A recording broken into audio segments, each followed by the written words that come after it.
back to Carrie's Kitchen. I'm Carrie. This is my kitchen. Today we're going to be making some wonderful individual vegetable pot pies. Your family's sure to love this at the winter time when it's freezing. Something that's going to warm you up from the inside out. Traditional with a little bit of a Carrie twist from scratch.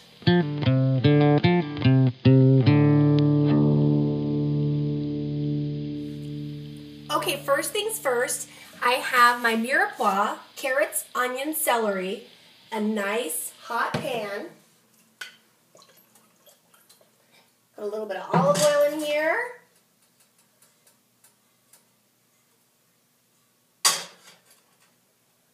I can smell the nuttiness. In they go.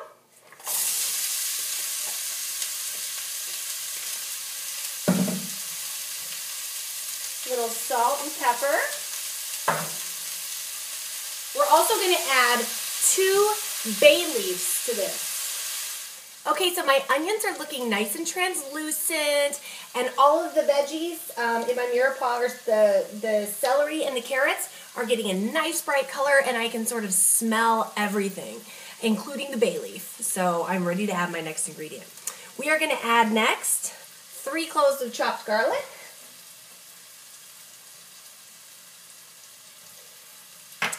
And our thyme, some fresh thyme.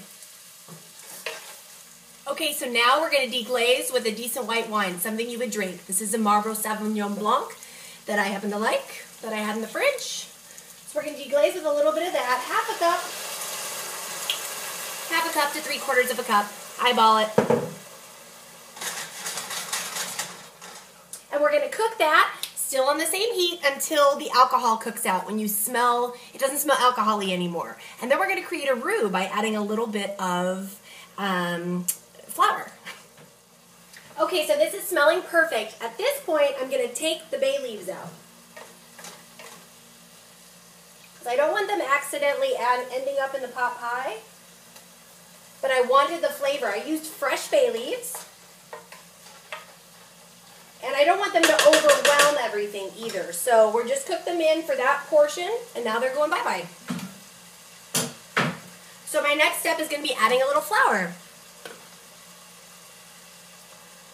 I'm just dusting the top of this with flour, and that seems to always be a good amount. The important thing about adding the flour now is that it has a chance to cook directly against the pan or pot before we add anything else.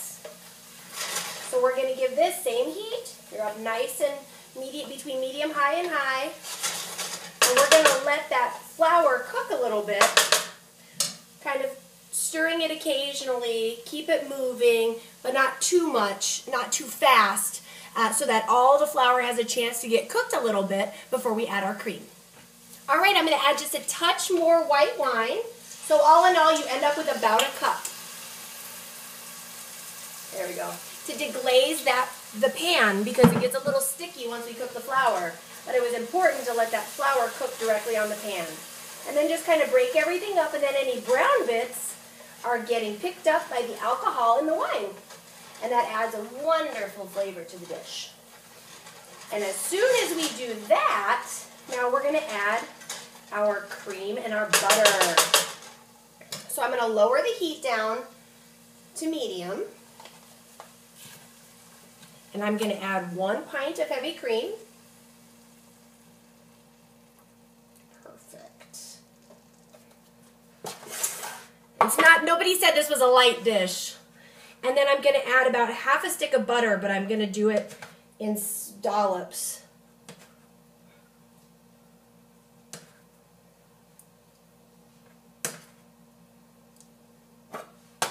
And then we're going to stir that all up and get it incorporated before we add our potatoes. All right, so now everything's nice and incorporated. My cream mixture is hot and my butter is melted. I'm going to add my baby new potatoes that I've quartered to the mixture, and my parsley. Fresh chopped parsley, so delicious. And my kale. The kale will reduce down. It looks like a lot, but once it hits the steam and the hot liquid, it'll wilt down. kind of like a spinach. Perfect. So I mostly want my kale kind of on top at the beginning until it gets hot enough, and then we can stir it in a little better.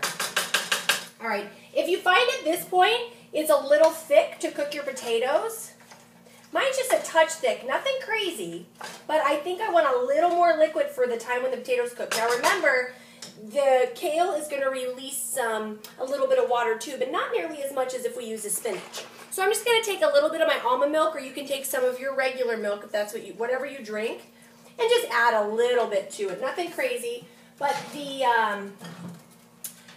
flour that we added to the roux will make this thicken up very nicely once we take the lid off and let it reduce down a tiny bit. So that's not going to ruin it at all.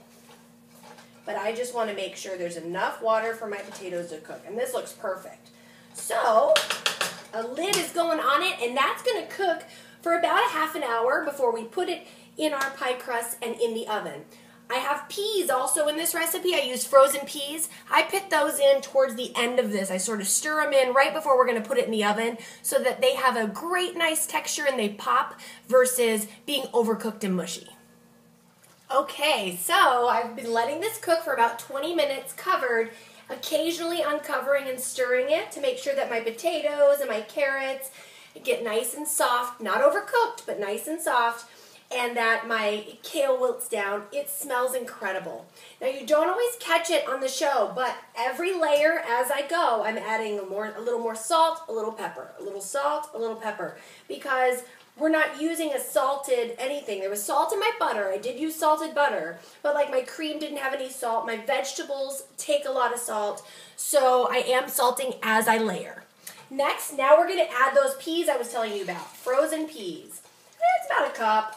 I eyeballed it, about half a small bag of peas. I'm going to stir those in, and we're going to let that cook. The thickness is actually really nice since I uncovered it, and it's still simmering fairly vigorously. It thickened up really quick because of that flour we had in there. It's not too thick, but it looks just right. Okay, so I've had an apron on for all the crust rolling stuff, lots of flour for black pants. Okay, so I have an oven-safe dish. This is like a big soup bowl with a handle. It's kind of fun.